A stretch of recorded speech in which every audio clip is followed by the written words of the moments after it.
ओम श्री जगदम्बिकायै नमः। भक्तजनों सादर प्रणाम। हम आज आपको सुबाहु के द्वारा काशी में दुर्गा जी की प्रतिष्ठा यानी दुर्गा जगदम्बा भवानी की मूर्ति स्थापना की कथा सुनाएंगे।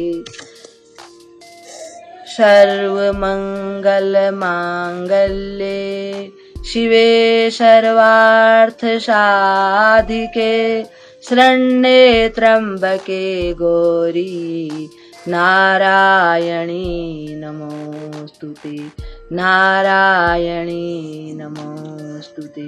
श्री गणेशाय नमः, श्री दुर्गायै नमः, श्री सद्गुरुदेवाय नमः, श्री सरस्वत्यै नमः।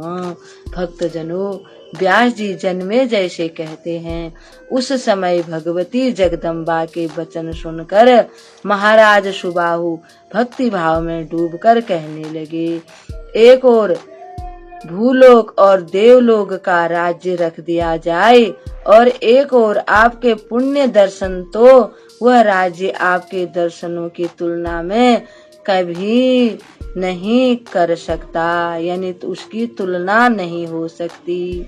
आपका दर्शन ही श्रेष्ठ है। हे माता, मैं क्या वर मांगूं भगवती, आप कृपा की सागर हो। काशीपुरी जब तक इस पृथ्वी पर रहे तब तक आपका यहाँ पर रहना आवश्यक है।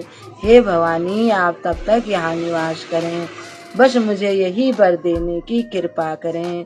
भगवती जगदम्बा प्रसन्न होकर बोली, राजन, काशीपुरी में मेरा निरंतर निवास रहेगा। समस्त प्राणियों की रक्षा हेतु जब तक पृथ्वी रहेगी तब तक मैं वहाँ पर रहूंगी। व्यास जी कहते हैं, अयोध्या जाने पर महाराज सुदर्शन सबसे पहले अपने प्रियजनों के साथ राजभवन में गए। वहाँ शत्रुजित की माता शोक में व्याकुल हो रही थी। उन्होंने उन्हें प्रणाम किया और बोले कि आपके पुत्र शत्रुजित एवं पिता श्री युधाजित युद्ध में मेरे द्वारा नहीं मारे। हे माता, मैंने उनको नहीं मारा। युद्ध भूमि में वे भगवती दुर्गा के हाथों वीर गति को प्राप्त हुए हैं। इसमें मेरा कोई भी दोष नहीं है। होनी अवश्य होकर रहती है, वह किसी के टाले नहीं टलती।